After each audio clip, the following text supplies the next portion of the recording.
This is Craig Migliaccio from acservicetech, and today we're using the TEC duct blaster in order to determine how much duct leakage is in this existing HVAC system. So we're going to be hooking this duct blaster with positive pressure up to this return grill, and we're going to be measuring over here on the gauge to see how much airflow loss we have. Then we're going to make some improvements on this system, and then we're going to test it again. I'm going to show you the step-by-step setup of this entire thing. The first step is to turn off the air conditioning system or heating system, and we remove the filter.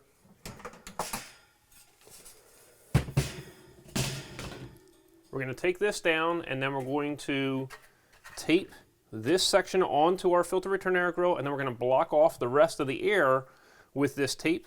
And so basically we're going to be attaching the end of our duct blaster to this filter return air grill. We're going to use our blue painter's tape in order to temporarily mount this in place, and then we're going to use our duct mask tape in order to cover the rest of the grill.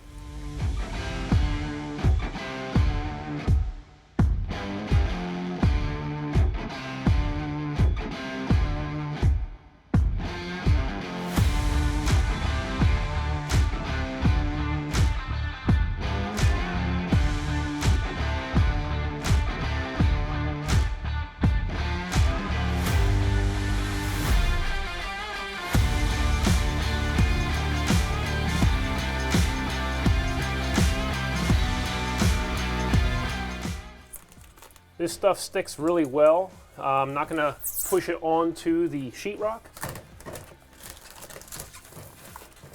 but I'm just going to kind of push it onto the metal.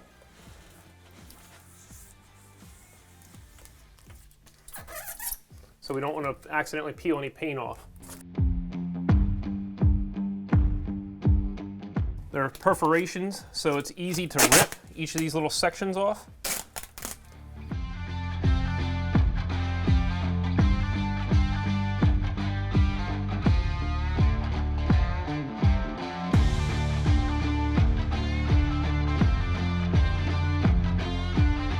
Now we're going to connect this to the filter return air grill.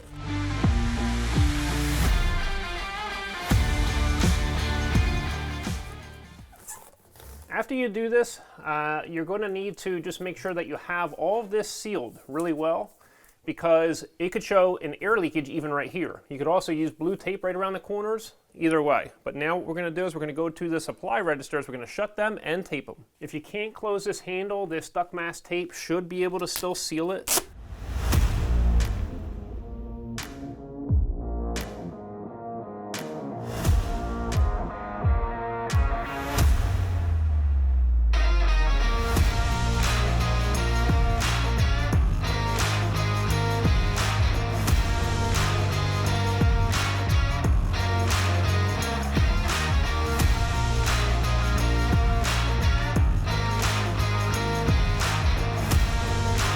So because this has one central return air grill, we're mounted here. If there was three, you would mount this on the largest one.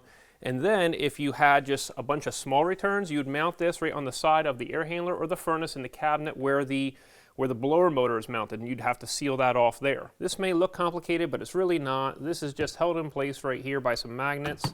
This is just a communication wire between your speed controller for your fan and the DG1000. And so this is just the override. So instead of manually controlling the speed, we're going to let the DG1000 control the speed. And so the next thing is right over here, you see this is the connection point for the fan, and so that's that connector right here. We're going to come over and just install that. And we're also going to attach our red hose right here onto our port. Now coming back over here, you're going to hear a fan when this starts up. And then we're going to start this up right here as well. And we're going to let this start up. It's going to take maybe about 20 seconds. For this positive pressure setup, we're going to first click the tubing assistant. We're going to go to duct tightness. Then we're not going to select this one because that's the blower door. We're going to select the total leakage. Then we're going to select the pressurize. We're going to select inside the building because that's where we're at right now, and the duct blaster B fan. We're going to hit continue. And this shows us where the tube should be connected. So we're going to connect the red hose right here, and we're going to connect the green hose right here. These other two are just open and they're reference points, and the other end of this green hose needs to be connected to the supply duct. So the best point would be the supply plenum, but we could also just install this over at the closest supply register. So then we're going to press play, and now we're going to the gauge setup. And what we need to do is we need to select the ring. So we just hit that button down here. I'm going to select ring 2 because on ring 2 we have a possible CFM range of 90 to 300 CFMs. So we're going to try that first, and then we're going to click back, and now we're ready to test. This is set on cruise at 25 pascals. So that gives us a 0.1 inch WC into the ductworks. That's 25 pascals, 0.1 inch WC. We're using the supplied extension hose to make the green hose longer, and if you're putting this in the supply register, you can just come in right here at the end. So you're just taking a pressure measurement right inside here. I'm going to put a little extra tape to hold this in place. If you're going to mount this tube in the supply duct, what you can do is you can use a static pressure tip, and you would insert this into the supply plenum, and this is going to be pointed in the airstream. So this will be where we're pressurizing it from, and that's where it's pointed. Now we need to put our rings on. So this is ring 3. You're typically going to start off with this ring, but I'm suspecting that this house is very leaky with the system's ductwork, so I'm not going to install that. We're going to start with 2. Number 1 is too much. So number 3 will be able to detect and measure over here on the DG1000 a airflow leakage rate of, say, 10 to 125 CFMs. Ring 2, that's used for anywhere from, say, 90 to 300 CFMs of duct leakage. And then you have ring 1, and that's good for 225 to 800 CFMs of leakage. So this is number 2.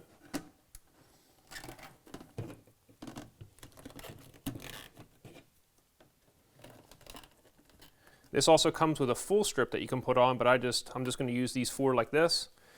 And so we're going to turn our button on. We're going to run our test. Now we're going to hit our play button, and the cruise control is going to take the fan speed up to 25 pascals of pressurization in the duct. Now as you can see, it's already calculating properly, and we have a air loss, we'll say, out of the ductwork of about 225 CFMs. And the unit and the ductwork are up in the attic, and so we're losing that, say, out of the supply plenum. That's over a half a ton of air conditioning. We don't have to wait till it gets fully all the way up to 25. We can hit the pause button, and you can see 225 CFMs, and so that half a ton of air conditioning is not only just escaping out of the supply duct in the attic, it's also holes in the return area too. So this system is actually sucking that 120 degree or 130 degree air from the attic and putting it into the ductwork. So now I'm going to power this down, and we're going to do our ductwork corrections up in the attic. And so I'm going to unpause my hold. I'm going to go back to the home screen, and then I'm going to power this off.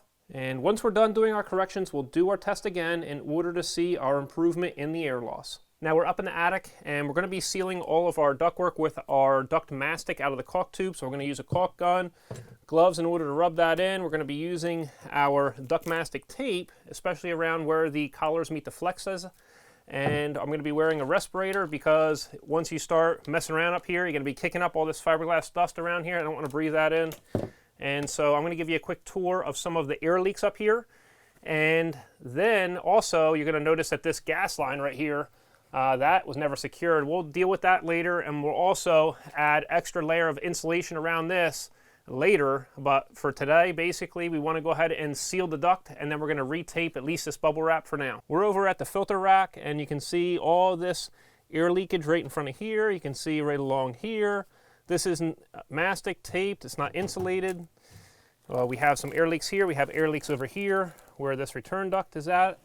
You have air leakage here, around here. It's just spilling out. It's a pretty large opening. You can see our tape is coming off right here. Every time this system turns on, this is just pressurizing outwards because of all the air leakage from the duct, and it's just escaping out of where the tape is no longer holding it at. You can see that this is just no longer holding, and right in here, there's no tape on this. You just have air leaking right out of here. Then even you have this. Look at all that air leakage coming right out. That's a huge problem.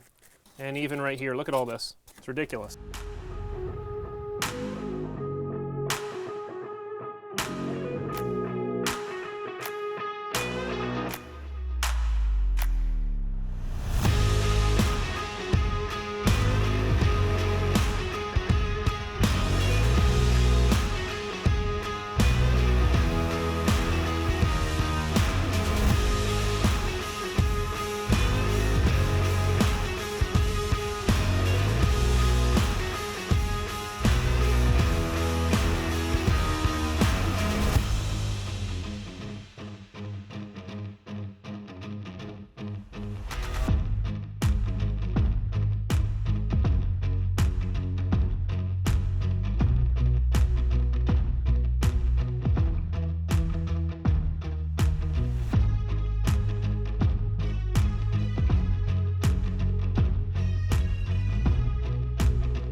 Now that we sealed all of our ductwork, we're going to replace our number 2 ring with a number 3 ring because we're hoping to be in a lower airflow loss, so say 10 to 125 CFMs.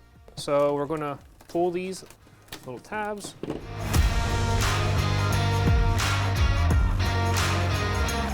Now let's see our measurements on the DG1000. Now we need to switch out our ring 2 for our ring 3 setting. We're going to go back. So we're going to turn on our blower control down here, and we're going to press our play button.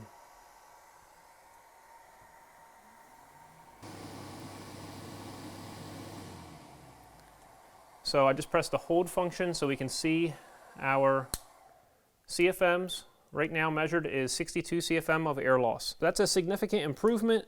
There is a couple other factors, like over at the gas furnace where the service access door is. There's not much you can do about that. And also there is a filter rack up in the attic, and that door would be leaking as well. And there's also air leaking between the registers and the ceiling on every single one of those supply registers. Now that's not a big deal because that's inside the building envelope. The next steps to find the actual air leaks would require a smoke test through the pressurized ductwork.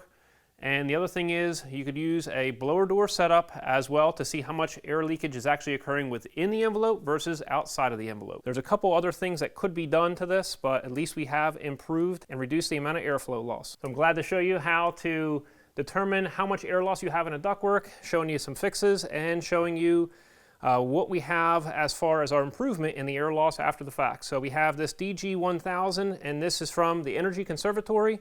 You can get the entire thing as a duct blaster setup, and so that is available over at TrueTechTools.com, and I'll have links in the description section below. I'll also have links to the caulk tube of duct mastic and also the mastic tape. Make sure to check out our website over at acservicetech.com for the different articles, quick tips, calculators, quizzes that we have there, and also make sure to check out our refrigerant charging and service procedures for air conditioning, and also our mini split book. Hope you enjoyed yourself, and we'll see you next time at AC Service Tech channel.